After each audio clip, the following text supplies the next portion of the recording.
Hello बच्चों, कैसे हो आप सब। आई होप आप सब अच्छे हैं।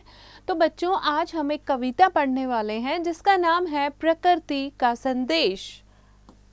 और बच्चों, इस कविता का क्या उद्देश्य है। प्रस्तुत कविता के माध्यम से हमें यह बताया गया है कि हम प्रकृति की हर वस्तु से कोई न कोई संदेश प्राप्त करते हैं। प्राकृतिक वस्तुएं हमें धैर्य, कर्तव्य और सेवा भावना और उन्नति का पाठ पढ़ाती हैं। तो बच्चों, कविता शुरू करते हैं। पर्वत कहता शीश उठाकर तुम भी ऊंचे बन जाओ, सागर कहता है लहराकर मन में गहराई लाओ। तो बच्चों, इस कविता के माध्यम से कवि जो हैं वो प्रकृति से कुछ न कुछ सीखने की सलाह देते हैं।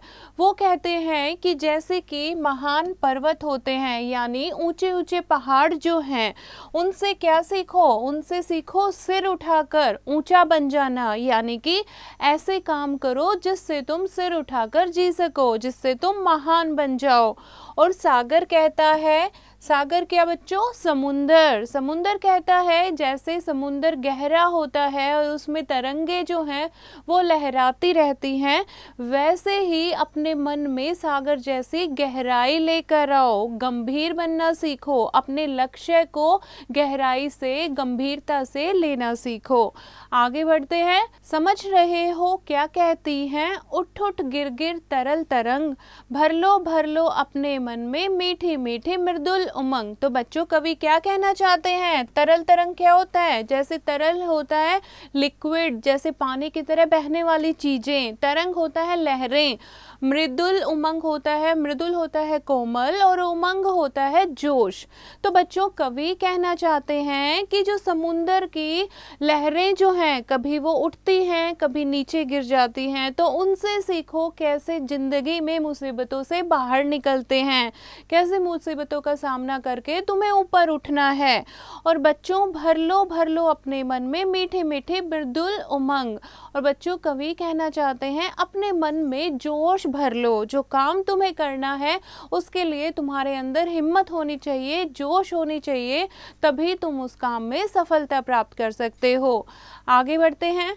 पृथ्वी कहती धैर्य न छोड़ो, कितना ही हो सिर पर भार, नभ कहता है फैलो इतना, ढक लो तुम सारा संसार। तो बच्चों, कवि क्या कहना चाहते हैं। पृथ्वी यानी कि धरती कहती है धैर्य न छोड़ो, कितना ही हो सिर पर भार। धैर्य क्या होता है, संयम, और भार क्या होता है, बोझ। तो बच्चों, जैसे धरती पर इतना बोझ है, हम सब किस पर रहते हैं, धरती पर रहते हैं। इतने ऊंचे ऊंचे पहाड़ कहाँ पर हैं, धरती पर हैं। तो धरती इतना बोझ सहने के बाद भी जो है वो हमें खाने के लिए देती है, रहने के लिए घर जो है वो हमारा पृथ्वी पर है।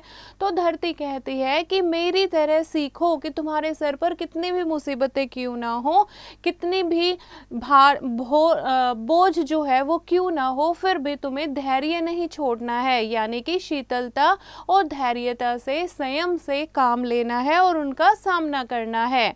और बच्चों, कवि कहते हैं आगे कि नभ कहता है, नभ क्या होता है, आकाश। आकाश कहता है कि जैसे कहाँ, जहाँ भी आप ऊपर देखते हो हर जगह आपको क्या दिखता है, आकाश दिखाई देता है। तो बच्चों, आकाश से हमें सीखना चाहिए कि हम इतनी उन्नति करें, जैसे हर जगह आकाश दिखाई देता है तो ऐसा लगता है कि पूरा संसार जो है आकाश ने पूरा ढक रखा है। तो ऐसे ही हमें इतनी उन्नति करनी चाहिए कि सारा संसार जो है वो हमारी उन्नति को जाने, हमारा नाम पहचाने। तो बच्चों, इस कविता के कवि हैं सोहन लाल द्विवेदी, और इस कविता के माध्यम से कवि ने क्या कहा है कि प्रकृति हमें बहुत सारी चीज़ें देती हैं, हमें उसकी सुंदरता बनाए रखने का प्रयास करना चाहिए। तो बच्चों, ये थी आज की कविता। आशा करती हूँ आपको समझ आई होगी। एक बार फिर से आप इस कविता को दोहराएंगे और अभ्यास जो है उसको आप स्वयं करेंगे।